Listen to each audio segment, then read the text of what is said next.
जेब में गांधी हो या ना हो, मगर दिल में आंधी जरूर होना चाहिए। Hey welcome back. मैं Dharmveer, motivational speaker, sales trainer, life and business coach. आपने बिल्कुल सही डायग्राम पीछे देखा है।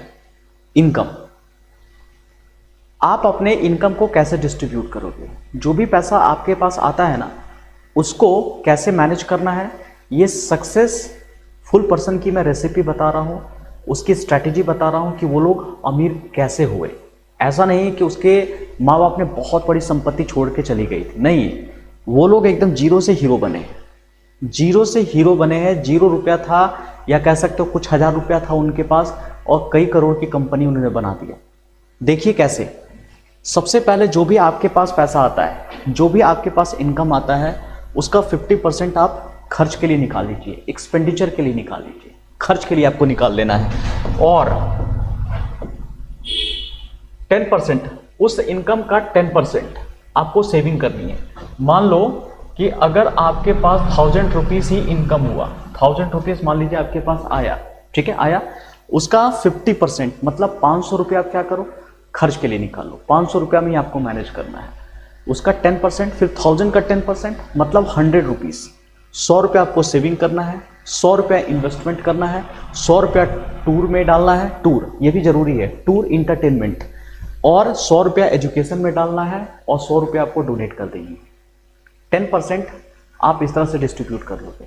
अब खर्च आपका क्या है, आपको पता है कि कहाँ कहाँ आपको खर्च देना है। बिजली बिल है, रेंट है, बच्चों को फी है, राशन लाना है, जो भी है आपको इसी 50% में ही जाकर के मैनेज करनी है। और उसके बाद आप आ जाइए सेविंग में। सेविंग और इन्वेस्टमेंट में आपको क्या करना है? सेविंग वो पैसा होगा जहां पर आपको थोड़ा सा मेंटल पीस देगा। इसको हम लोग कहते हैं सिक्योर बकेट। ये सिक्योर बकेट में आता है। अब ये मेंटल पीस क्या होता है? मेंटल पीस कहने का मतलब आपके पास इमीडिएट तुरंत कैश होना चाहिए। कोई अगर इमरजेंसी आ जाती है ना, तो आप तुरंत पैसा आपके पास होना चाहिए, उतना पैसा रिजर्व होना चाहिए, वो सेविंग अकाउंट में आपका होना चाहिए। या फिर मान लो कि वैसी जगह आप डाल के रखो जहां पर तुरंत आप उस पैसा को लिक्विड कर सको, आप उसको यूज कर सको। और इसके लिए भी आपको 2 स्ट्रैटेजी अपनाना है कि आपके पास फाइनेंशियल स्टेबिलिटी होना चाहिए और फाइनेंशियल एक सिक्योरिटी। ये ध्यान से देखिएगा, इसको सिक्योरिटी कर लो आप। ये हमारा सिक्योरिटी हो गया, फाइनेंशियल सिक्योरिटी, और दूसरा फाइनेंशियल स्टेबिलिटी होनी चाहिए। ये फाइनेंशियल सिक्योरिटी क्या है? मतलब अगर आपका टोटल खर्च, मान लो कि टोटल जो खर्च है आपका, सपोज 50,000 के मतलब 50,000 हो गया, तो उसको 6 मंथ से मल्टीप्लाई कर लो, ये हो गया 3 लाख रुपया। तो 3 लाख रुपया आपके पास होना चाहिए अकाउंट, 3 लाख रुपया आपके पास होना चाहिए। इससे क्या होगा ना कि आज किसी कारणवश आपका जॉब चला गया, या जो भी आप काम कर रहे हैं वो अचानक खत्म हो गया, तो भी आपके पास उतना पैसा है कि 6 महीना तक आप सर्वाइव कर जाओ। आपके पास एक मेंटल पीस है, ठीक है, कोई दिक्कत नहीं, मेरे पास पैसा है। और अगर आपने इसे अचीव कर लिया है, फाइनेंशियल सिक्योरिटी अचीव कर लिया है, तो फाइनेंशियल स्टेबिलिटी पे चलिए कि आप स्टेबल रहिएगा। और उसी पैसा को आप 3 साल के लिए देखो कि कैलकुलेट करके कि कितना होता है। 1 मंथ का 50,000, इसको 12 से मल्टीप्लाई कर लो, फिर 3 से मल्टीप्लाई कर लो, 18 लाख रुपया हो जाएगा। मतलब अब आपका जो मिशन होगा ना, 18 लाख सेव करने के लिए 3 साल तक वो पैसा आराम से साइड में करके रख दो। 3 साल के लिए पैसा वो साइड करके रख दो, 18 लाख रुपया।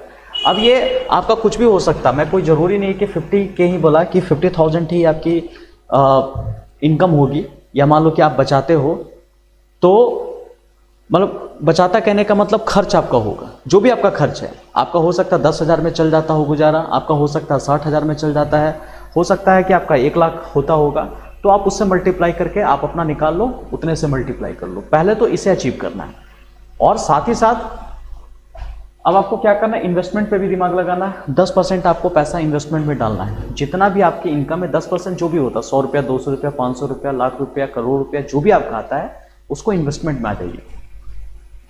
और देखिए सिक्योर बकेट में, और मैं बता देता हूं कि saving account, bond, certificate, life insurance, mediclaim, ये सारे के सारे आपका सिक्योर बकेट में आ सकते हैं, जहां पर पीस ऑफ माइंड आपको मिलता है, तो वहाँ पर आप ये सारे के सारे पैसे को डाल सकते हैं।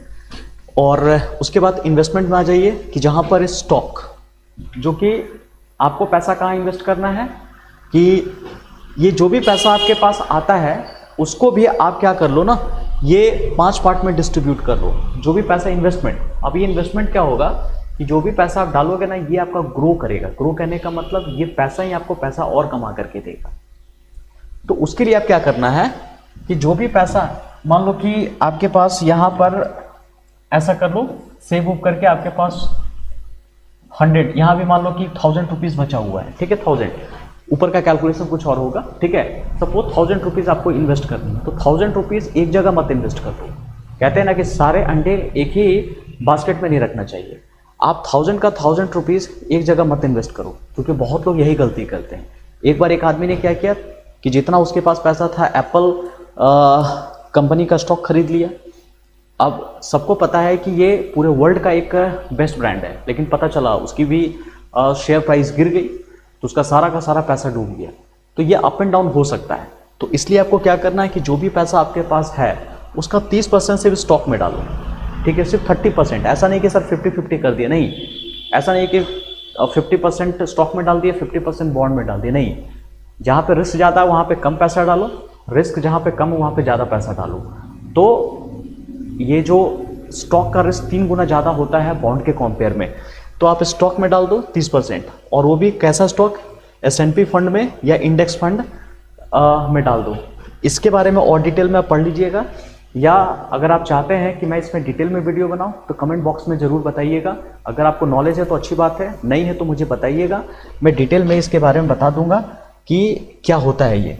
उसके बाद आप 15% इंटरमीडिएट बॉन्ड में डालो। ये इंटरमीडिएट बॉन्ड क्या है ना, 5 से 7 साल का होता है। अब जैसे देखो, जितना कम साल का होगा थोड़ा सा रिस्क क्या होता है, ज़्यादा ही होता है, तो इसलिए 15% डालना है। और एक लॉन्ग टर्म बॉन्ड में हो गया जो कि 40% पैसा आपको डालना है।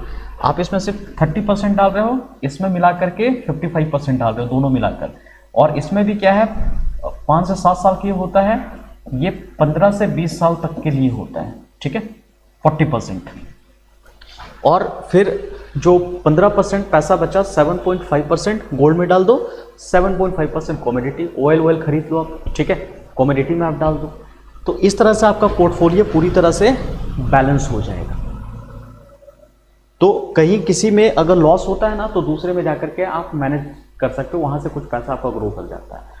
और हर साल क्या करना है ना, इस पोर्टफोलियो को बैलेंस करना है। मतलब कहीं से इनकम जो भी पैसा आया, मान लो कि यहाँ से 100 रुपये ही कमाया मैंने, तो 100 रुपये को फिर से इसी परसेंटेज में जाकर डिस्ट्रीब्यूट कर दो। तो हर साल क्या है ना कि अपने पोर्टफोलियो को आपको बैलेंस करते जाना है। तो इससे क्या होगा ना, आपका पैसा हमेशा ग्रो करेगा, लॉस कभी नहीं होगा।